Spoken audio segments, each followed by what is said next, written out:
Bonjour à tous, nous poursuivons aujourd'hui avec la 6e Mishnah du 6e Pérec. La Mishnah nous dit Bet Shammai Omrim Lo Yimkor Adam et Zeta Vela Lechaver. Il s'agit ici, nous explique le Barthénora, d'olives qui sont déjà détachées de l'arbre.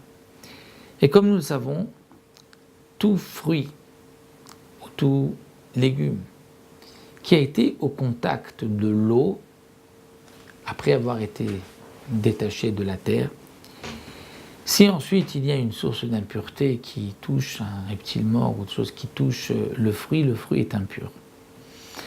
On ne peut pas causer gratuitement ou pour rien de la Toum'a sur ce qui pousse en Eretz Israël, en terre d'Israël.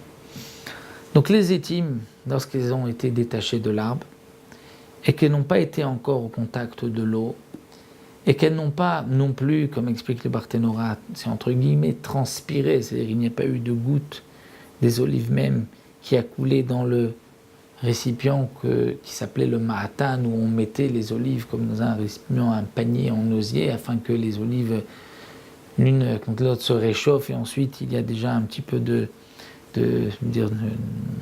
zéa, on peut appeler de la transpiration du fruit, c'est-à-dire un peu de jus qui va couler, qui va à ce moment-là rendre le fruit apte à devenir impur. Donc Bet Shammai nous disent des fruits, donc des étimes qui ont été détachés de l'arbre, qui n'ont pas été au contact de l'eau, qui n'ont pas encore transpiré, il n'y a pas eu de jus qui a coulé, eh bien malgré tout, on ne peut les vendre que Ela le Chaver, que à un homme qui est Chaver, c'est-à-dire qui a pris sur lui les engagements de Chaver, de faire attention à ne pas rendre impurs les fruits qu'il va accueillir, les fruits qu'il va recevoir, les fruits qu'il va acheter. Bet Hillel Omrim Af le Maaser. Bet Hillel nous disent, même pour le Maaser, c'est-à-dire, il faudra vendre les fruits, pas seulement à un Chaver qui fait attention à tout ce qui est Touma et Tahara, mais même à celui qui fera attention au Maaser, c'est-à-dire qui a pris sur lui de prélever Toumot ou Maasot sur tout ce qu'il reçoit, tout ce qu'il achète. Pourquoi ? Parce que, d'après Bet Hillel, ce n'est pas important si c'est un Chaver qui fait attention à la Touma et à la Tahara. Ce qui est important, c'est est-ce qu'il va faire attention de prélever Toumot ou Maasot. Pourquoi, contrairement à Bet Shammai qui exige un Chaver qui va faire attention aux dynimes d'impureté et d'impureté, pourquoi Bet Hillel n'exige pas ainsi ? Alors le Barthénora nous explique.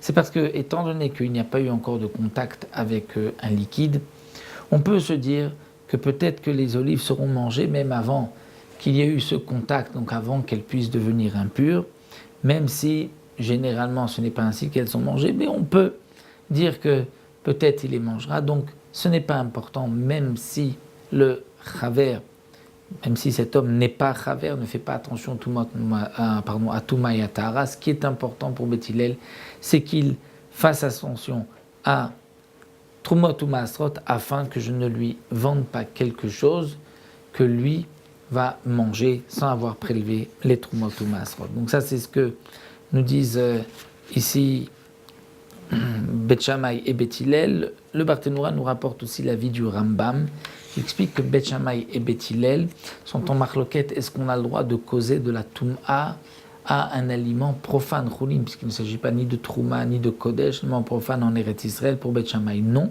C'est pour cela qu'il faut le vendre uniquement à un Chaver. Et pour Bet Hillel, oui. Donc d'après le Rambam, ce n'est pas que d'après Bet Hillel, on se dit qu'il va certainement les consommer avant que les fruits, que les olives deviennent impures. On dit que même s'il les consomme après, qu'elles soient impures, ce n'est pas si grave. Donc ça c'est ce que le Tana de la Mishnah nous enseigne, mais rajoute Utsnou et Bet Hillel qui dirait Bet Shammai, c'est-à-dire que les hommes pieux, les chassidim, les vatikim, qui faisaient attention particulièrement aux mitzvot, parmi les élèves de Bet Hillel, eux agissaient comme Bet Shammai et donc ne vendaient que à celui qui fait aussi attention à Touma et à Tahara.